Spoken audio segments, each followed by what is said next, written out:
ಕರಾವಳಿಯ 3 ಜಿಲ್ಲೆಗಳು ಮತ್ತು ಮಲೆನಾಡಿನ 2 ಜಿಲ್ಲೆಗಳಿಗೆ ಸೀಮಿತವಾಗಿದ್ದ ಕೋಮು ಹಿಂಸಾಚಾರ, ಕೋಮು ಗಲಭೆ, ಕೋಮು ಸಂಘರ್ಷ ಈಗ ಹಳೆ ಮೈಸೂರು ಭಾಗಕ್ಕೆ, ಅದರಲ್ಲೂ ವಿಶೇಷವಾಗಿ ಮಂಡ್ಯಕ್ಕೆ ವ್ಯಾಪಿಸಿದೆ. ಮಂಡ್ಯ ಜಿಲ್ಲೆಯ ನಾಗಮಂಗಲ ಪಟ್ಟಣದಲ್ಲಿ ಗಣೇಶೋತ್ಸವ ಮೆರವಣಿಗೆ ಹಿಂಸಾಚಾರಕ್ಕೆ ತಿರುಗಿದೆ. ನಾಗಮಂಗಲ ತಾಲೂಕಿನ ಬದರಿಕೊಪ್ಪಲು ಎನ್ನುವಂತಹ ಗ್ರಾಮದಲ್ಲಿ ಗಣೇಶನನ್ನ ಪ್ರತಿಷ್ಠಾಪನೆ ಮಾಡಲಾಗಿತ್ತು. ಹೀಗೆ ಗಣೇಶ ಪ್ರತಿಷ್ಠಾಪನೆ ಮಾಡಿದ್ದಂತಹ ಯುವಕರ ಗುಂಪು ಗಣೇಶ ವಿಸರ್ಜನೆಯನ್ನ ಮಾಡೋಕೆ ಹೊರಟಿತ್ತು.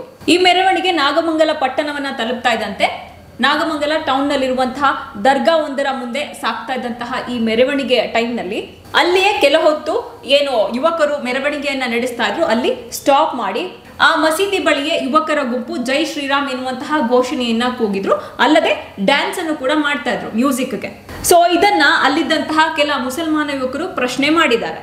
ಸೊ ಈ ವಿಚಾರವಾಗಿ ಅಲ್ಲಿ ಗಲಭೆ ಉಂಟಾಗಿ ಹಿಂಸಾಚಾರಕ್ಕೆ ಕಾರಣವಾಗಿ ಅಲ್ಲಿ ಅಂಗಡಿ ಮುಂಗಟ್ಟುಗಳಿಗೂ ಕೂಡ ಬೆಂಕಿಯನ್ನ ಹಚ್ಚಲಾಗಿದೆ ಎನ್ನುವಂತಹ ಮಾಹಿತಿ ಇದೀಗ ಪೊಲೀಸರ ಪ್ರಾಥಮಿಕ ತನಿಖೆಯಿಂದ ತಿಳಿದು ಬಂದಿದೆ. ಚಪ್ಪಲಿ ಅಂಗಡಿ, ಹಣ್ಣಿನ ಅಂಗಡಿ, ಬೈಕ್ ಶೋರೂಮ್, ಬಟ್ಟೆ ಅಂಗಡಿ, ಪಾತ್ರೆ ಅಂಗಡಿ, ಟೈರ್ ಅಂಗಡಿ ಒಳಗೊಂಡಂತೆ 20ಕ್ಕೂ ಅಧಿಕ ಅಂಗಡಿಗಳಿಗೆ ದುಷ್ಕರ್ಮಿಗಳು ಬೆಂಕಿ ಹಚ್ಚಿದ್ದಾರೆ. ಹಿಂಸಾಚಾರ ಸಂಬಂಧ ಒಟ್ಟು 15 ಪ್ರಕರಣಗಳನ್ನು ದಾಖಲಿಸಿಕೊಳ್ಳಲಾಗಿದೆ. 53ಕ್ಕೂ ಅಧಿಕ ಮಂದಿಯನ್ನು ಬಂಧಿಸಲಾಗಿದೆ. ಬಂಧಿತರಲ್ಲಿ ಮುಸಲ್ಮಾನ ಇಸ್ಲಾಂ ಧರ್ಮಕ್ಕೆ ಸೇರಿದಂತಹ 30 ಯುವಕರು, 23 ಮಂದಿ ಹಿಂದೂ ಯುವಕರಿದ್ದಾರೆ. ಇನ್ನು ಈ ಬಂಧಿತರಿಗೆ 15 ದಿನಗಳ ನ್ಯಾಯಾಂಗ ಬಂಧನವನ್ನು ಒಪ್ಪಿಸಲಾಗಿದೆ. ಮತ್ತು ಹಿಂಸಾಚಾರದಲ್ಲಿ ಭಾಗಿಯಾಗಿದ್ದಾರೆ ಅಂತೇಳಿ ಆರೋಪಿಸಲಾಗಿರುವಂತಹ ಸುಮಾರು 97 ಮಂದಿ ದುಷ್ಕರ್ಮಿಗಳು ಓಡಿ ಹೋಗಿದ್ದಾರೆ. ಅವರಿಗೋಸ್ಕರ ಪೊಲೀಸರು ಶೋಧವನ್ನು ನಡೆಸ್ತಾ ಇದ್ದಾರೆ. ಈ ಹಿಂಸಾಚಾರದ ಬಳಿಕ ನಾಗಮಂಗಲದಲ್ಲಿರುವ JDSನ ಮಾಜಿ ಶಾಸಕ ಸುರೇಶ್ ಗೌಡ ಅವರ ಮನೆಗೂ ಕೂಡ ದುಷ್ಕರ್ಮಿಗಳು ಕಲ್ಲು ತೂರಾಟ ನಡೆಸಿದ್ದಾರೆ. ನಾಗಮಂಗಲದ ಈ ಹಿಂಸಾಚಾರದ ಕುರಿತಾಗಿ ಗೃಹ ಸಚಿವ ಡಾಕ್ಟರ್ ಜಿ ಪರಮೇಶ್ವರ್ ಅವರು ಪ್ರತಿಕ್ರಿಯೆಯನ್ನ ಕೊಟ್ಟಿದ್ದಾರೆ. ಈ ಗಲಭೆ ಏನಿದೆ ಇದು ಕೋಮು ಗಲಭೆ ಅಂತಾನು ಹೇಳಕ್ಕಾಗಲ್ಲ, ಅಥವಾ ರಾಜಕೀಯ ಪ್ರೇರಿತ ಹಿಂಸಾಚಾರ ಅಂತಾನು ಹೇಳಕ್ಕಾಗಲ್ಲ. CCTV ಫುಟೇಜ್ ಅನ್ನ ಆಧರಿಸಿ ಆರೋಪಿಗಳನ್ನ ವಶಪಡಿಸಿಕೊಳ್ಳಲಾಗಿದೆ ಅಂತ ಪ್ರತಿಕ್ರಿಯೆಯನ್ನ ಕೊಟ್ಟಿದ್ದಾರೆ ಗೃಹ ಸಚಿವರು. ಇನ್ನು ಹಿಂಸಾಚಾರದ ಬಗ್ಗೆ ಮುಖ್ಯಮಂತ್ರಿ ಸಿದ್ದರಾಮಯ್ಯನವರು ಕೂಡ ಪ್ರತಿಕ್ರಿಯೆಯನ್ನ ಕೊಟ್ಟಿದ್ದಾರೆ. ಈ ಹಿಂಸಾಚಾರದ ಸಂಬಂಧ ಈಗಾಗಲೇ 50ಕ್ಕೂ ಅಧಿಕ ಜನರನ್ನ ಬಂಧಿಸಲಾಗಿದ್ದು, ಸಮಾಜದ ಶಾಂತಿ ಸುವ್ಯವಸ್ಥೆ ಕಾಪಾಡುವುದೇ ನಮ್ಮ ಮೊದಲ ಆದ್ಯತೆಯಾಗಿದೆ. ಕಳೆದ 1.5 ವರ್ಷದಿಂದ ಯಾವುದೇ ಗಲಭೆ, ಗಲಾಟೆ, ಹಿಂಸಾಚಾರಗಳು ನಡೆಯದೆ ಸರ್ವ ಜನಾಂಗದ ಶಾಂತಿಯ ತೋಟದಂತಿದ್ದಂತಹ ನಾಡನ್ನ ಧಾರ್ಮಿಕ ನೆಲೆಗಟ್ಟಿನಲ್ಲಿ ವಿಭಜಿಸೋಕೆ ಯತ್ನ ಮಾಡ್ತಾ ಇರುವಂತಹ ದುರುಳರು ಯಾವುದೇ ಜಾತಿ ಧರ್ಮದವರಾಗಲಿ ಅಂತಹವರ ವಿರುದ್ಧ ನಿರ್ದಾಕ್ಷಿಣ್ಯ ಕ್ರಮ ಕೈಗೊಳ್ಳಲಾಗುವುದು. ಸಾರ್ವಜನಿಕರು ಪ್ರಚೋದನೆಗಳಿಗೆ ಒಳಗಾಗದೆ ಶಾಂತಿ ಸಂಯಮ ಕಾಪಾಡಿಕೊಳ್ಳುವ ಮೂಲಕ ನಮ್ಮೊಂದಿಗೆ ಸಹಕರಿಸಬೇಕು ಅಂತ ಮನವಿ ಮಾಡ್ತೇನೆ ಅಂತ ಸಿದ್ದರಾಮಯ್ಯನವರು ಟ್ವಿಟರ್ನಲ್ಲಿ ಪೋಸ್ಟ್ ಅನ್ನ ಮಾಡುವ ಮೂಲಕ ಜನರಲ್ಲಿ ಮನವಿಯನ್ನ ಮಾಡಿಕೊಂಡಿದ್ದಾರೆ. ಇಂತಹ ಕೋಮು ಗಲಭೆಗಳಲ್ಲಿ ರಾಜಕೀಯ ಮಾಡಬಾರ್ದು, ರಾಜ್ಯದಲ್ಲಿ ಶಾಂತಿ ಸುವ್ಯವಸ್ಥೆಯನ್ನ ಕಾಪಾಡಿಕೊಂಡು ಹೋಗಬೇಕು ಎನ್ನುವಂತಹ ಮಾತನ್ನ ಆಡಳಿತ ಪಕ್ಷವಾಗಿರುವ ಕಾಂಗ್ರೆಸ್ ಹೇಳ್ತಾ ಇದೆ. ಆದ್ರೆ ಇದೀಗ ಸಿಕ್ಕಿರುವ ಈ ಅವಕಾಶವನ್ನ ಬಳಸಿಕೊಳ್ಬೇಕು, ಮಿಸ್ ಮಾಡ್ಕೊಳ್ಬಾರ್ದು ಎನ್ನುವಂತಹ ದೃಷ್ಟಿಯಲ್ಲಿ ಇದೀಗ ಆಡಳಿತ ಪಕ್ಷ ಕಾಂಗ್ರೆಸ್ನ ವಿರುದ್ಧ ವಿರೋಧ ಪಕ್ಷಗಳಾಗಿರುವಂತಹ JDS ಹಾಗೆ ಬಿಜೆಪಿ 2 ಪಕ್ಷಗಳು ಮುಗಿಬಿದ್ದಿವೆ. ನಾಗಮಂಗಲದಲ್ಲಿನ ಕೋಮು ಗಲಭೆ ಸಂಬಂಧ ಬಿಜೆಪಿ ಕೊಟ್ಟಿರುವ ಹೇಳಿಕೆಗಳಿಗಿಂತಲೂ ಮಂಡ್ಯವನ್ನ ತಮ್ಮ ಭದ್ರಕೋಟೆ ಅಂತೇಳಿ ಭಾವಿಸಿಕೊಂಡಿರುವ JDSನ ನಾಯಕರು ಕೊಟ್ಟಿರುವಂತಹ ಹೇಳಿಕೆಯೇ ಅತ್ಯಂತ ಇಂಪಾರ್ಟೆಂಟ್. ಅದರಲ್ಲಿ ಮುಖ್ಯವಾಗಿ JDSನ ಪರಮೋಚ್ಚ ನಾಯಕ HD ಕುಮಾರಸ್ವಾಮಿ ಅವರು ಕೊಟ್ಟಿರುವಂತಹ ಸ್ಟೇಟ್ಮೆಂಟು. ಮಂಡ್ಯ ಜಿಲ್ಲೆ ನಾಗಮಂಗಲದಲ್ಲಿ ಗಣೇಶ ಮೆರವಣಿಗೆಯ ವೇಳೆ ಕಲ್ಲು, ಚಪ್ಪಲಿ ಎಸೆತ ಹಾಗೂ ಬೆಂಕಿ ಹಚ್ಚುವುದು, ತಲವಾರ್, ಕತ್ತಿ ಹಿಡಿದು ಜಲಪಿಸುವುದು, ಪೆಟ್ರೋಲ್ ಬಾಂಬ್ ಎಸೆಯುವುದನ್ನು ಮಂಡ್ಯ ಜಿಲ್ಲೆಯಲ್ಲಿ ಇದೇ ಮೊದಲ ಬಾರಿಗೆ ನೋಡಿದ್ದೇನೆ. ಮನಸೋ ಇಚ್ಛೆ ದೊಂಬಿ ಎಬ್ಬಿಸಲಾಗಿದೆ. ಇಂತಹ ಕಳವಳಕಾರಿ ಘಟನೆಯನ್ನು ರಾಜ್ಯದ ಗೃಹ ಸಚಿವರು ಚಿಕ್ಕ ವಿಚಾರ ಎಂದು ಹೇಳಿರುವುದು ದುರದೃಷ್ಟಕರ. ಕರ್ನಾಟಕ ಕಾಂಗ್ರೆಸ್ ಪಕ್ಷ ಮತ್ತು ರಾಜ್ಯ ಸರ್ಕಾರ ರಾಜಕೀಯ ಸ್ವಾರ್ಥಕ್ಕಾಗಿ ಒಂದು ನಿರ್ದಿಷ್ಟ ಸಮುದಾಯವನ್ನು ಅತಿಯಾಗಿ ಓಲೈಸಿ ತುಷ್ಟೀಕರಣ ಮಾಡಿದ ಫಲವಾಗಿ ನಾಗಮಂಗಲದಲ್ಲಿ ಈ ಹೇಯ ಕೃತ್ಯ ನಡೆದಿದೆ. ಇಂತಹ ಓಲೈಕೆ, ತುಷ್ಟೀಕರಣ ರಾಜಕಾರಣ ನಿಲ್ಲಬೇಕು. ಇಲ್ಲದಿದ್ದರೆ ಕಾಂಗ್ರೆಸ್ ಪಕ್ಷಕ್ಕೆ ಕೆಟ್ಟ ದಿನಗಳು ದೂರವಿಲ್ಲ ಅಂತೇಳಿ ಮಾಜಿ ಮುಖ್ಯಮಂತ್ರಿ ಕೇಂದ್ರ ಸಚಿವ HD ಕುಮಾರಸ್ವಾಮಿ ಅವರು ಸ್ಟೇಟ್ಮೆಂಟ್ ಅನ್ನು ಕೊಟ್ಟಿದ್ದಾರೆ. ಸೊ ಇದು ಕುಮಾರಸ್ವಾಮಿ ಅವರ ಹೇಳಿಕೆ. ಆದ್ರೆ ಕುಮಾರಸ್ವಾಮಿ ಅವರ ಮಗ ಇದೇ ಮಂಡ್ಯ ಲೋಕಸಭಾ ಕ್ಷೇತ್ರದಿಂದ 2019ರಲ್ಲಿ ಸ್ಪರ್ಧೆ ಮಾಡಿ ಸುಮಲತಾ ಅವರ ವಿರುದ್ಧ ಹೀನಾಯವಾಗಿ ಸೋತಂತಹ ನಿಖಿಲ್ ಕುಮಾರಸ್ವಾಮಿ ಅವರು ಈ ಕುರಿತಾಗಿ ಒಂದು ಹೇಳಿಕೆಯನ್ನ ಕೊಟ್ಟಿದ್ದಾರೆ ಸಾಮಾಜಿಕ ಜಾಲತಾಣಗಳ ಮೂಲಕ. ಗಣೇಶ ವಿಸರ್ಜನೆ ವೇಳೆ ಮತಾಂಧರು ಧೂರ್ತತನವನ್ನ ಪ್ರದರ್ಶನ ಮಾಡಿದ್ದಾರೆ. ಗಣಪತಿ ಭಕ್ತರ ಮೇಲೆ ದುರುದ್ದೇಶಪೂರ್ವಕವಾಗಿ ದಾಳಿ ನಡೆಸಿ ಕೋಮು ದಳ್ಳೂರಿ ಹೊತ್ತಿಸಿ ಜನರು ಪೊಲೀಸರ ಮೇಲೆ ಪೂರ್ವ ಯೋಜಿತವಾಗಿ ದೌರ್ಜನ್ಯವನ್ನ ನಡೆಸಿರುವುದರ ಹಿಂದೆ ಕಾಣದ ಕೈಗಳ ಕೈವಾಡ ಇದೆ ಎನ್ನುವುದು ಸ್ಪಷ್ಟವಾಗಿದೆ. ಕಾಂಗ್ರೆಸ್ ಪಕ್ಷ ಮತ್ತು ರಾಜ್ಯ ಸರ್ಕಾರ ರಾಜಕೀಯ ಸ್ವಾರ್ಥಕ್ಕಾಗಿ ಸಿಎಂ ಸಿದ್ದರಾಮಯ್ಯ ಮತ್ತು ಡಿಸಿಎಂ ಡಿಕೆ ಶಿವಕುಮಾರ್ ಅವರು ದೇಶ ವಿರೋಧಿ ಶಕ್ತಿಗಳನ್ನು ಹುರಿದುಂಬಿಸಿ ಓಲೈಕೆ ರಾಜಕಾರಣ ಮಾಡುತ್ತಿರುವುದರ ನೇರ ಪರಿಣಾಮ ಇದಾಗಿದೆ. ಹಿಂದೂಗಳ ಮೇಲಿನ ಈ ದಾಳಿಗೆ ಪ್ರತಿಯಾಗಿ ಮುಂದಿನ ದಿನಗಳಲ್ಲಿ ಕಾಂಗ್ರೆಸ್ ಸರ್ಕಾರ ದೊಡ್ಡ ಬೆಲೆ ತೆರಬೇಕಾಗತ್ತೆ. ಒಂದು ಸಮುದಾಯವನ್ನ ಅತಿಯಾಗಿ ಓಲೈಸಿ ತುಷ್ಟೀಕರಣ ಮಾಡಿದ ಫಲವಾಗಿ ನಾಗಮಂಗಲದಲ್ಲಿ ಈ ಘಟನೆ ನಡೆದಿದೆ ಎನ್ನುವಂತಹ ಮಾತನ್ನ ನಿಖಿಲ್ ಕುಮಾರಸ್ವಾಮಿ ಅವರು ಹೇಳಿದ್ದಾರೆ ಈ ಘಟನೆಯ ಕುರಿತಾಗಿ. ಸೊ ಅಲ್ಲಿಗೆ ಅಪ್ಪ ಹಾಗೆ ಮಗ ಇಬ್ಬರ ನೇರ ಟಾರ್ಗೆಟ್, ನೇರ ಆಕ್ರೋಶ ಇರೋದು ಮುಸಲ್ಮಾನರ ಮೇಲೆ. ಇದೇ ಮೊದಲ ಬಾರಿಗೆ ನಿಖಿಲ್ ಕುಮಾರಸ್ವಾಮಿ ಅವರು ಈ ಕೋಮುಗಲಭೆಗೆ ಸಂಬಂಧಪಟ್ಟಂತೆ ಕೊಟ್ಟಂತಹ ಪ್ರತಿಕ್ರಿಯೆಯಲ್ಲಿ ಮತಾಂಧರು, ದೇಶದ್ರೋಹಿಗಳು ಎನ್ನುವಂತಹ ಪದಗಳನ್ನ ಬಳಕೆ ಮಾಡಿದ್ದಾರೆ. ಅನ್ಯ ಕೋಮು ಅಂದ್ರೆ ಬೇರೆ ಯಾರು ಅಲ್ಲ, ಮುಸಲ್ಮಾನರ ವಿರುದ್ಧ ಇದೀಗ ನಿಖಿಲ್ ಕುಮಾರಸ್ವಾಮಿ ಹಾಗೆ ಅವರ ತಂದೆ ಕುಮಾರಸ್ವಾಮಿ ಅವರು ಆಕ್ರೋಶ ಭರಿತ ಮಾತುಗಳನ್ನ ಆಡಿದ್ದಾರೆ. ಸೊ ಕುಮಾರಸ್ವಾಮಿ ಅವರು ಕೂಡ ನಾಗಮಂಗಲದಲ್ಲಿ ನಡೆದಂತಹ ಈ ಹಿಂಸಾಚಾರಕ್ಕೆ ಮುಸಲ್ಮಾನರೇ ನೇರ ಕಾರಣ, ಅದಕ್ಕೆ ಪ್ರಚೋದನೆ ಕೊಟ್ಟಿದ್ದು ಮುಸಲ್ಮಾನರೇ ಎನ್ನುವಂತಹ ಮಾತನ್ನ ಆಡಿದ್ದಾರೆ. ಜಸ್ಟ್ ಲೈಕ್ ಅವರ ಮಿತ್ರ ಪಕ್ಷ ಬಿಜೆಪಿ ಯಾವ ಮಾತನ್ನ ಹೇಳುತ್ತೆ, ಯಾವುದಾದ್ರೂ ಒಂದು ಕೋಮು ಗಲಭೆ ಅಥವಾ ಯಾವುದೇ ಸಂಘರ್ಷ ಈ ರೀತಿಯಾದಂತಹ ಗಲಭೆಗಳು ನಡೆದಂತಹ ಸಮಯದಲ್ಲಿ ಅದಕ್ಕೆ ಕೋಮು ಬಣ್ಣವನ್ನ ಹಚ್ಚಿ ಯಾವ ರೀತಿ ವ್ಯಾಖ್ಯಾನವನ್ನ ಮಾಡ್ತಾರೆ, ಯಾವ ರೀತಿ ಆರೋಪವನ್ನ ಹೊರಿಸ್ತಾರೆ, ಸೇಮ್ ಅದೇ ರೀತಿ ಇದೀಗ ಕುಮಾರಸ್ವಾಮಿ ಹಾಗೆ ಕುಮಾರಸ್ವಾಮಿಯವರ ಮಗ ನಿಖಿಲ್ ಕುಮಾರಸ್ವಾಮಿ ಅನುಕರಣೆಯನ್ನ ಮಾಡಿದ್ದಾರೆ. ಸೊ ಲತಾ ಹೇಳಿದ ಪ್ರಕಾರ 2 ಟ್ವೀಟ್ ಅನ್ನ ಓದಿದ್ರು ಲತಾ. ನಿಖಿಲ್ ಕುಮಾರಸ್ವಾಮಿ ಅವರ ಟ್ವೀಟು ಮತ್ತು HD ಕುಮಾರಸ್ವಾಮಿ ಅವರ ಟ್ವೀಟು. ಅದರಲ್ಲಿ ಬಳಸಲಾದಂತಹ ಪದಗಳ ಬಗ್ಗೆಯೂ ಕೂಡ ಹೇಳಿದ್ರು. ಸೊ ಅಪ್ಪ HD ಕುಮಾರಸ್ವಾಮಿ ಮತ್ತು ಮಗ ನಿಖಿಲ್ ಕುಮಾರಸ್ವಾಮಿಗೆ ಈಗ ಅಂಟಿಕೊಂಡಿರುವ ಆ ಅನ್ಯಕೋಮಿನ ದ್ವೇಷದ ಹಿಂದೆ ನೇರವಾಗಿ BJPಯ ನೆರಳಿದೆ. ಅನ್ಯಕೋಮು ಅಂದರೆ ಯಾರು? ಹಿಂದೂಗಳ ಮೇಲೆ ಅನ್ಯಕೋಮಿನವರು ದಾಳಿ ಮಾಡೋದ್ರು, ಇವರು ಮತಾಂಧರು, ದೇಶದ್ರೋಹಿಗಳು, ದೇಶ ವಿರೋಧಿಗಳು ಅಂತ ಹೇಳೋರು. ಇಟ್ ಈಸ್ ನಥಿಂಗ್ ಬಟ್ ಅಲ್ಲಿ ಮುಸಲ್ಮಾನ ಎನ್ನುವಂಥ ಪದವನ್ನು ನಿಖಿಲ್ ಕುಮಾರಸ್ವಾಮಿ ಅವರು ಬಳಕೆ ಮಾಡಿಲ್ಲ ಅಷ್ಟೇ. It is directly targeted to them. So ಆ ಟೀಕೆಯ ಹಿಂದೆ BJPಯ ನೆರಳು ಸ್ಪಷ್ಟವಾಗಿ ಕಾಣ್ತಾ ಇದೆ. ಕೋಮ ಸಂಘರ್ಷದ ವೇಳೆ ಹೇಗೆ BJP ಮುಸಲ್ಮಾನರನ್ನೇ ಪ್ರಚೋದಕರು, ಮುಸಲ್ಮಾನರೇ ಆರೋಪಿಗಳನ್ನಾಗಿ ಬಿಂಬಿಸುತ್ತೋ ಅದೇ ರೀತಿಯಾದಂತಹ ಮನಸ್ಥಿತಿಯಲ್ಲಿ HD ಕುಮಾರಸ್ವಾಮಿ ಮತ್ತು ನಿಖಿಲ್ ಕುಮಾರಸ್ವಾಮಿ ಮುಸಲ್ಮಾನರ ವಿರುದ್ಧ ಆರೋಪವನ್ನು ಮಾಡಿದ್ದಾರೆ.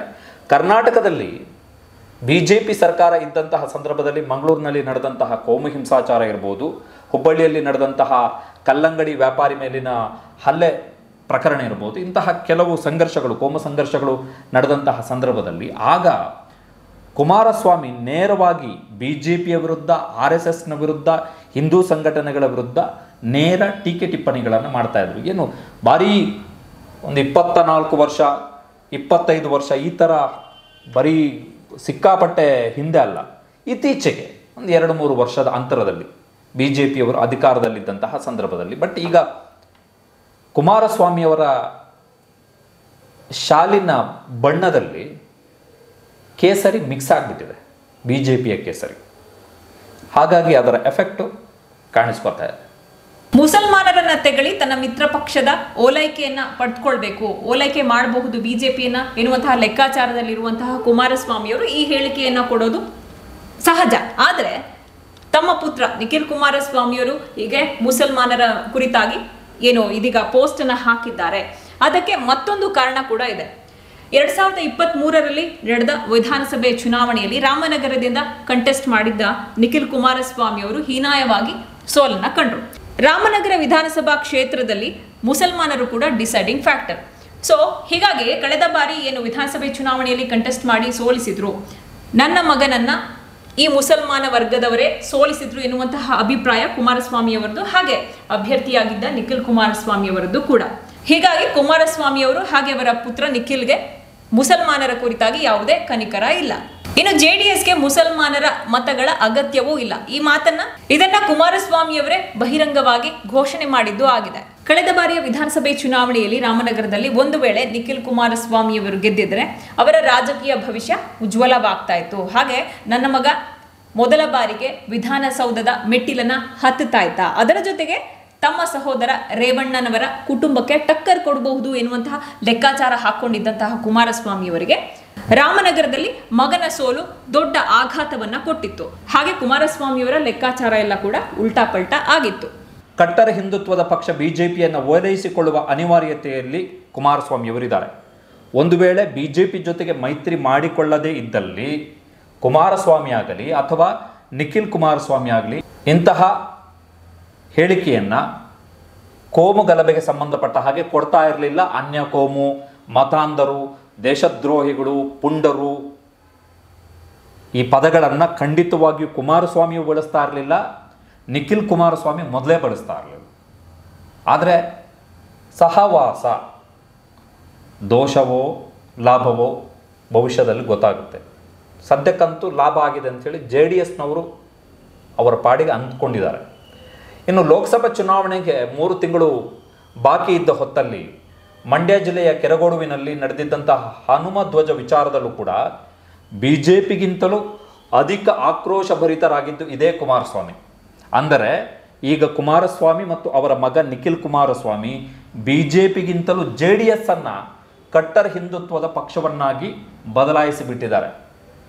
ಕುಮಾರಸ್ವಾಮಿ ಅವರು ಈ ಎಲೆಕ್ಷನ್ ಟೈಮಲ್ಲಿ ಒಂದು ಸ್ಟೇಟ್ಮೆಂಟನ್ನು ಕೊಟ್ಟಿದ್ರು. ಐಡಿಯಾಲಜಿಯ ಇಂಪಾರ್ಟೆನ್ಸೇ ಇಲ್ಲ ಅಂತ, ಅಂದರೆ ಸಿದ್ಧಾಂತದ ಅವಶ್ಯಕತೆನೇ ಇಲ್ಲ ಪಕ್ಷಕ್ಕೆ ಅಂತ, ಅವೆಲ್ಲ ವೇಸ್ಟ್ ಅಂತ. JDS ಬೈ ಇಟ್ಸ್ ನೇಮ್, ಅದರ ಹೆಸರಿನ ಕಾರಣ ಅದು ಅನುಕರಣೆ ಮಾಡುತ್ತೋ ಇಲ್ಲವೋ it's secondary, but by its name ಐಡಿಯಾಲಜಿನೇ ಸೆಕ್ಯುಲರ್. ಬ್ರ್ಯಾಕೆಟಲ್ಲಿ ಹಾಕ್ಬಿಟ್ಟಿದ್ದಾರೆ. ಅಂದರೆ ಅದಕ್ಕೊಂದು ಬಾಕ್ಸ್ ಮಾಡಿ ಅದರ ಒಳಗಡೆ ಹಾಕ್ಬಿಟ್ಟಿದ್ದಾರೆ. It should be safeguard. It box ಒಳಗಡೆ ಇದೆ, ಅದು ಸೇಫ್ ಗಾರ್ಡ್ ಮಾಡಬೇಕು ಅದನ್ನು. ಜನತಾದಳ ಸೆಕ್ಯುಲರ್. ಆಮೇಲೆ ಕುಮಾರಸ್ವಾಮಿ ಅವರ ವೆರಿ ಪ್ರಾಬ್ಲಮ್ ಏನು ಅಂತ ಹೇಳಿದ್ರೆ, ಅವರು ಯಾವ ಕಡೆ ಆದರೂ ಹೋಗ್ತಾ ಇದ್ದರೆ, ಯಾರ ಕಡೆ ಆದರೂ ಅವರು ವಾಲಿದ್ದಾರೆ ಅಂತ ಹೇಳಿದ್ರೆ ಅವರನ್ನು ಹೆಂಗೆ ತಮಗೆ ತಾವು ಅಂಟಿಸ್ಕೊಳ್ತಾರೆ ಅಂತ ಹೇಳಿದ್ರೆ ಅಚ್ಚರಿ ಆಗಬೇಕು. ಕುಮಾರಸ್ವಾಮಿನೇ ಇದು, ನಿನ್ನೆ ಹೆಂಗಿದ್ರಲ್ಲ ಇವತ್ತು ಹಿಂಗಾಯ್ತಲ್ಲ ಅಂತ.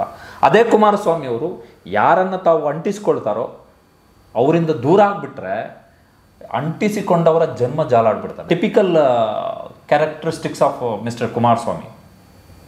ಅವರ ರಾಜಕೀಯ ಜೀವನದ ಏರಿಳಿತಗಳನ್ನು ಗಮನಿಸಿದ್ರೆ ಅದು ಖಂಡಿತವಾಗಿಯೂ ಅರ್ಥ ಆಗುತ್ತೆ. ಸೊ ಕಟ್ಟರ್ ಹಿಂದುತ್ವ ಬಹುಶಃ BJP ಅವ್ರಿಗೆ ಅಚ್ಚರಿ ಆಗ್ಬೋದು, ಏನು ನಮಗಿಂತ ಕುಮಾರಸ್ವಾಮಿ ಅವರು ಇಷ್ಟು ಆಕ್ರೋಶಭರಿತರಾಗಿದ್ದಾರೆ ಅಂಥೇಳಿ. ನಾಗಮಂಗಲದಲ್ಲಿ ನಡೆದಿರುವ ಈ ಹಿಂಸಾಚಾರ ರಾಜಕೀಯ ಪ್ರೇರಿತವೋ ಅಥವಾ ಕೋಮು ಪ್ರೇರಿತ ಸಂಘರ್ಷವೋ ಗೊತ್ತಿಲ್ಲ. ಸಾರ್ವಜನಿಕರ ಶಾಂತಿ, ನೆಮ್ಮದಿ, ಆಸ್ತಿ ಪಾಸ್ತಿಗೆ ಹಾನಿಯಾಗುವ ರೀತಿಯಲ್ಲಿ ವರ್ತನೆ ಮಾಡಿದ್ದಾರೆ ಈ ಕೋಮು ಸಂಘರ್ಷದಲ್ಲಿ ಭಾಗಿಯಾದಂತಹ ಆರೋಪಿಗಳು. ಸೊ ಇಂತಹ ಕ್ರಿಮಿಗಳೇನಿದ್ದಾರೆ ಸಾರ್ವಜನಿಕರಿಗೆ ಕಿರಿಕಿರಿಯನ್ನ ಉಂಟು ಮಾಡೋರು, ಇವರು ರಾಜ್ಯಕ್ಕೆ ಮಾತ್ರ ಅಲ್ಲ ದೇಶಕ್ಕೆ ಕೂಡ ಕಂಟಕ. ಇಂತಹ ಪುಂಡರ ವಿರುದ್ಧ ರಾಜ್ಯ ಸರ್ಕಾರ ನಿರ್ದಾಕ್ಷಿಣ್ಯ ಕ್ರಮವನ್ನ ಕೈಗೊಳ್ಳಬೇಕು. ಇರ್ರೆಸ್ಪೆಕ್ಟಿವ್ ಆಫ್ ದಿ ಪಾರ್ಟಿ ಅಥವಾ ಇರ್ರೆಸ್ಪೆಕ್ಟಿವ್ ಆಫ್ ದಿ ವಿಚೆವರ್ ದ ಧರ್ಮ, ಯಾವುದೇ ಧರ್ಮಕ್ಕೆ ಸೇರಿದವರಾದ್ರೂ ಬಿಡಬಾರ್ದು, ಯಾವುದೇ ಪಕ್ಷಕ್ಕೆ ಸೇರಿದವರಾಗಿದ್ರೂ ಕೂಡ ಆರೋಪಿಗಳಿಗೆ ತಕ್ಕ ಶಿಕ್ಷೆಯಾಗುವ ರೀತಿಯಲ್ಲಿ ನಮ್ಮ ರಾಜ್ಯ ಸರ್ಕಾರ ಕ್ರಮವನ್ನ ತೆಗೆದುಕೊಳ್ಬೇಕು. ಆವಾಗಲೇ ಇಂತಹ ಘಟನೆಗಳು ಮತ್ತೆ ರಾಜ್ಯದಲ್ಲಿ ಮರುಕಳಿಸೋದಿಲ್ಲ. ಅದರಲ್ಲೂ ಪ್ರಮುಖವಾಗಿ ಈ ಬಯಲು ಸೀಮೆಗೆ ಸೇರಿದಂತಹ ಮಂಡ್ಯ ಜಿಲ್ಲೆಯಲ್ಲಿ ಈವರೆಗೂ ಕೋಮು ಗಲಭೆಗಳು ನಡೆದಂತಹ ಪ್ರಸಂಗವೇ ಇಲ್ಲ. ನಡೆದಿದ್ರೆ ಯಾವುದೋ ರಾಜಕೀಯ ಪ್ರೇರಿತ ಘಟನೆಗಳು, ಗಲಭೆಗಳು ನಡೆದಿರಬಹುದು. ಆದ್ರೆ ಕರಾವಳಿ ಭಾಗ ಮತ್ತು ಮಲೆನಾಡು ಭಾಗದಲ್ಲಿ ಆಗಾಗ್ಗೆ ಎದುರಾಗುವಂತಹ ಇಂತಹ ಸಂಘರ್ಷಗಳು, ಇಂತಹ ಕೋಮು ಹಿಂಸಾಚಾರದ ರೋಗ ಇದೀಗ ಮಂಡ್ಯ ಜಿಲ್ಲೆಗೂ ಹಬ್ಬಿರೋದು ವಿಪರ್ಯಾಸ. ಅದರಲ್ಲೂ ಕುಮಾರಸ್ವಾಮಿ ಅವರು ಮಾಜಿ ಮುಖ್ಯಮಂತ್ರಿ ಆಗಿದ್ದಂಥವರು, ಹಾಗೆ ಸದ್ಯ ಮಂಡ್ಯವನ್ನ ಪ್ರತಿನಿಧಿಸುವಂತಹ ಸಂಸದರು, ಹಾಗೆ ಕೇಂದ್ರ ಸಚಿವರು ಆಗಿದ್ದಾರೆ. ಸೊ ಇಂತಹ ಘಟನೆಗಳ ಕುರಿತಾಗಿ ತಮ್ಮದೇ ಕ್ಷೇತ್ರದಲ್ಲಿ ಆಗಿರುವಂತಹ ಇಂತಹ ದೊಡ್ಡ ಘಟನೆಗಳ ಕುರಿತಾಗಿ ಯಾವುದೇ ಹೇಳಿಕೆಯನ್ನ ಕೊಡುವಾಗ ಅವರು ಆಸ್ ಎ ಜನಪ್ರತಿನಿಧಿ ಯೋಚನೆ ಮಾಡಬೇಕು.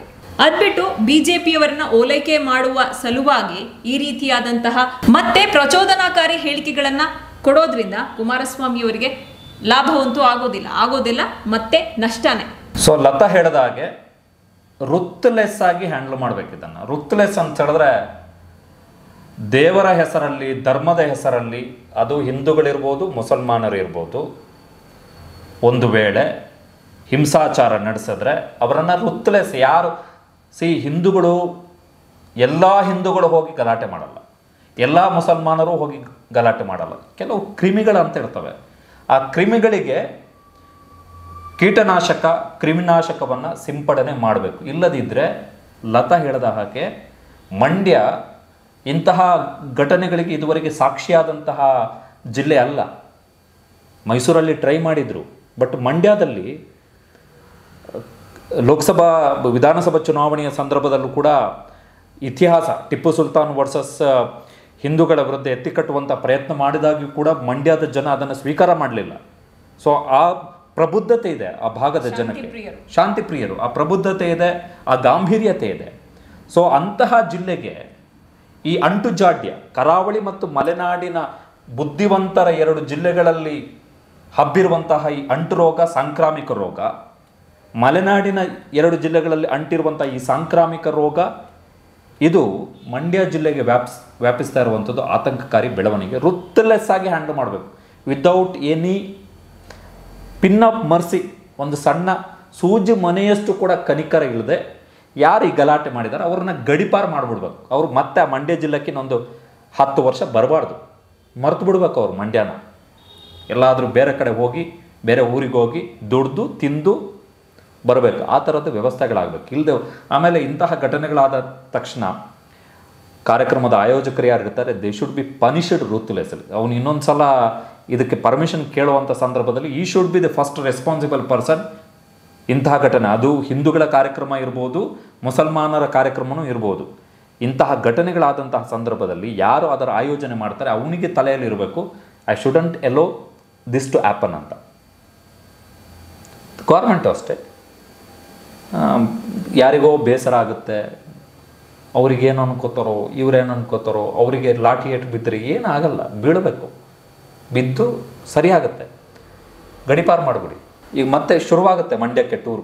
ಹನುಮ ಧ್ವಜದ ವೇಳೆ ಏನು ಟೂರ್ ಆಯಿತು ಅದೇ ಥರ ಟೂರ್ ಆಗುತ್ತೆ. ಜನಕ್ಕೇನು ಲಾಭ ಆಗಿಲ್ಲ, ಲತಾ ಹೇಳಿದಾಗೆ ಏನು ಲಾಭ ಆಗುತ್ತೆ? ಅಂಗಡಿಗಳಿಗೆ ಬೆಂಕಿ ಹಚ್ಚಿದ್ದಾರೆ, ಯಾರ್ದು ವ್ಯಾಪಾರ ನಷ್ಟ ಆಯಿತು, ಎಷ್ಟೋ ಜನ ದುಡ್ಡು ತಿನ್ನೋರಿಗೆ ತೊಂದರೆ ಆಯಿತು, ಅಷ್ಟೇ ಸಿಂಪಲ್.